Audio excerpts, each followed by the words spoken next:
بسم اللہ الرحمن الرحیم۔ شخص حرم میں داخل ہوا اور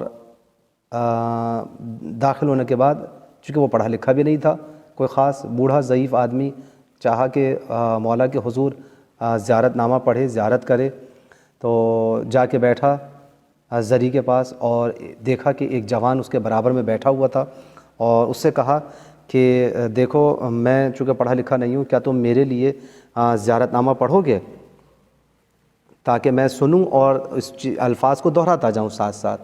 تو جوان نے کہا کہ ہاں کیوں نہیں، خوشی خوشی قبول کر لیا کہ میں پڑھتا ہوں اور آپ اس کو سنیں۔ تو اس نے کہا کہ ٹھیک ہے آپ پڑھیے اور میں سنتا ہوں۔ تو اب جوان نے پڑھنا شروع کیا، السلام علیک یا رسول اللہ۔ توجہ کیجیے گا، کیا کہا؟ السلام علیک یا رسول اللہ، اور پھر اسی طرح سے پڑھتے پڑھتے السلام علیک یا علی المرتضیٰ، اسی طرح سے پڑھتے پڑھتے ہر امام کا نام لیتے ہوئے اور وہ 11 امام تک پہنچا۔ جب 11ویں امام کا نام لیا اور 12ویں امام کا نام لینے کا ٹائم آیا تو اب اس نے زیارت پڑھتے پڑھتے ایک مرتبہ رک گیا اور اس بوڑھے شخص کی طرف مخاطب ہو کر کہا کہ کیا آپ اپنے زمانے کے امام کو پہچانتے ہیں، جانتے ہیں؟ تو کہنے لگا کہ کیوں نہیں، اور میں کیوں نہ پہچانوں گا انہیں، لہٰذا 12ویں امام کا نام جو ہے مجھے یاد ہے۔ کہا 12ویں امام کا تو میں نام یاد ہے۔ کہا ہاں بالکل۔ کہا تو پھر اپنے 12ویں امام کو جو ہے سلام پیش کرو۔ تو اس نے آہستہ سے یہ جملے، چونکہ ضعیف آدمی ہے ظاہر سی بات آپ کو معلوم ہے، اس نے وہ جملہ دہرایا کہ السلام علیک یا حجت ابن الحسن العسکری علیہ السلام۔ جیسے ہی اس نے یہ جملہ دہرایا تو اس جوان نے بوڑھے کی طرف دیکھا اور شانے پر ہاتھ رکھ کر کہا کہ وعلیک السلام ورحمۃ اللہ وبرکاتہ۔ آپ مطلب سمجھے اس بات کا؟ کہا کہ تم نے پہچانا نہیں کہ تمہارے وقت کا امام تمہارے برابر میں موجود ہے۔ تو آپ دیکھیں کہ اگر واقعاً ہمیں کیا معلوم کہ ہمارے پاس جو شخص بیٹھا ہے وہ ہمارے وقت کا کہیں امام نہ ہو، ہم اپنے دل سے امام کو پکارتے ہیں۔ آپ دیکھیں وہ ضعیف انسان کہ اپنے امام کو اپنے دل سے پکارتا ہے، کتنی محبت کے ساتھ وہ زیارت کے لیے گیا ہوگا۔ اسی وجہ سے آپ دیکھیں امام زمانہ علیہ الصلاۃ والسلام نہیں معلوم کس وقت اور کہاں اور کس کے پاس موجود ہوتے ہیں۔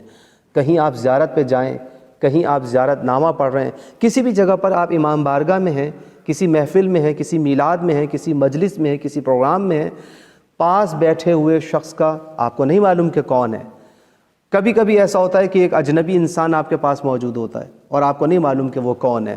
تو یہ بات ذہن میں رہنی چاہیے کہ اس بات سے یہ بات پتہ چلتی ہے کہ امام زمانہ علیہ الصلاۃ والسلام ہم سے کسی صورت غافل نہیں ہے، اور جب ہم اپنے امام کو پکارتے ہیں تو امام ہمیں جواب بھی دیتے ہیں اور ہم پر نگاہ بھی رکھے ہوئے ہیں۔ لہٰذا ہمیں اس بات پر توجہ رکھنے کی ضرورت ہے کہ ہم اپنے امام کو یاد کرتے رہیں، انہیں پکارتے رہیں اور ان کی سیرت پر چلنے کے لیے تیار رہیں، اور ایسے عمل انجام دیں کہ جو ہمارے امام کی خوشنودی کا باعث قرار پائیں۔ ایسے عمل ہماری زندگی میں نہیں آنے چاہیے کہ جن سے ہمارے امام کی دل آزاری ہو اور انہیں یہ احساس ہو کہ کیا یہ میرے شیعہ کیا ایسے ہیں، اور پھر یہ سارا دن یہ کہتے ہیں کہ العجل العجل، مولا جلد تشریف لے آئیے۔ تو اگر ہم یہ چاہتے ہیں کہ ہمارے امام علیہ السلام کا ظہور جلد ہو تو دیکھیں ان کے ظہور کے لیے زمینہ سازی کرنے کی ضرورت ہے، اقدامات کرنے کی ضرورت ہے، ہمیں اپنی اصلاح کرنے کی ضرورت ہے، ہمارے اندر جو برائیاں ہیں، جو خامیاں ہیں، جو کمیاں ہیں، ان کو دور کرنے کی ضرورت ہے۔ اور یقین کریں کہ امام علیہ السلام ہر وقت ہم پر نگاہ رکھے ہوئے ہیں، یہ ہم ہیں جو ہم ان سے غافل ہیں۔ حقیقت یہ ہے کہ ہماری نگاہوں پہ پردہ اسی وجہ سے پڑا ہوا ہے، ورنہ در حقیقت امام پردے میں نہیں ہے۔ امام دیکھیں آتے ہیں، اپنی زیارت کرواتے ہیں۔ یہ اور بات ہے کہ ہم کتنا ان کو چاہتے ہیں اور کتنا اس بات سے خداوند عالم سے دعا کرتے ہیں، اور کتنا ہم نے اپنے آپ کو تیار کیا کہ ہماری نگاہیں ہم اس نور انور کا دیدار کر سکیں۔ آپ یہ دیکھیں کہ وہ نگاہیں کہ جو غلط جگہ کے لیے اٹھتی ہیں، کیا امام کی طرف اٹھنا گوارا کریں گی؟ کیا ان میں یہ تاب ہے کہ وہ اس نور علی و بطول کے جلوے کو محسوس کر سکیں؟ کیا وہ نگاہیں؟ کہ اگر آپ یہ دیکھیے کہ آپ یہ کہتے ہیں کہ امام زمانہ علیہ السلام تشریف لائیں گے تو آپ کا دل چاہے گا یا نہ چاہے گا کہ آپ امام علیہ السلام سے ہاتھ ملائیں؟ کس کا دل نہیں چاہتا؟ آپ کے شہر کے اندر ایک عالم آ جاتا ہے جناب، تو آپ کا یہ دل چاہتا ہے کہ آپ اس سے ہاتھ ملائیں۔ تو اگر خود امام زمانہ علیہ السلام تشریف لے آئیں تو ہر آدمی کا یہ دل چاہے گا کہ مجھ سے مصافحہ کر لیں۔ لیکن آپ دیکھیں جب آپ کا ہاتھ بڑھے گا امام کے دستے مبارک کی طرف تو یہ سوچ کے بڑھائیے گا کہ یہ ہاتھ گناہوں سے آلودہ نہیں ہونا چاہیے، ورنہ یہ ہاتھ امام کے ہاتھ تک نہیں پہنچ سکے گا، یہ مصافحہ نہیں ہو سکے گا۔ آپ کے بڑھتے ہوئے قدم امام علیہ السلام کی طرف بڑھانے سے پہلے یہ سوچ لیجئے گا امام علیہ السلام کی طرف وہی قدم آگے بڑھ سکیں گے ان کی نصرت کے لیے، ان کی مدد کے لیے، کہ جو اپنے قدموں کو گناہوں کی طرف نہیں لے کر جاتے ہیں۔ آپ کی فکر امام کی مدد کی فکر اسی وقت کر سکتی ہے کہ جب آپ کی فکر پلید نہ ہو، دشمنان اہل بیت علیہ السلام کے ساتھ ہم فکر نہ ہوں۔ تو لہٰذا انسان کو اپنی فکر بھی پاکیزہ رکھنے کی ضرورت ہے، اپنی نگاہ بھی پاکیزہ رکھنے کی ضرورت ہے، ہم اپنے زبان کو پاکیزہ رکھنے کی ضرورت ہے ہمیں، اسی طرح سے ہمارے ہاتھوں کا پاکیزہ رہنا ضروری ہے، ہمارے وجود کا پاکیزہ رہنا ضروری ہے۔ جب انسان اپنے اس طرح سے اپنی تربیت کر لے گا تو پھر یقیناً انسان ہمیں یہ کہنے کا حق ہے کہ واقعاً ہم امام کے سچے منتظر ہیں۔ لہذا سچے منتظر بننے کے لیے کردار سازی کی ضرورت ہے، اور جب ہم اپنی کردار سازی کر لیں گے تو آپ دیکھیں گے اگر کوفے کے اندر بھی ہوں گے حبیب تو وقت کا امام آپ کو خط لکھ کر بلا لے گا۔ لہٰذا یہ نہ سوچیں کہ ہمیں امام کی زیارت ہو جائے۔ اکثر لوگ یہ کہہ دیا کرتے ہیں مولانا صاحب کوئی وظیفہ بتا دیں امام کی زیارت ہو جائے۔ آپ دیکھیں کتنے سارے لوگ امام کی زیارت براہ راست عاشور کے دن کر رہے تھے، اپنے امام وقت کو دیکھ رہے تھے، لیکن کتنے لوگوں نے لبیک کہا، ایک اکیلا حر نکل کے آئے۔ اور آپ دیکھیں کہ جب تک دشمن کی فوج میں تھا تو ناری تھے، لیکن جیسے ہی امام علیہ السلام کی آواز پہ لبیک کہا تو قابل احترام ہو گئے۔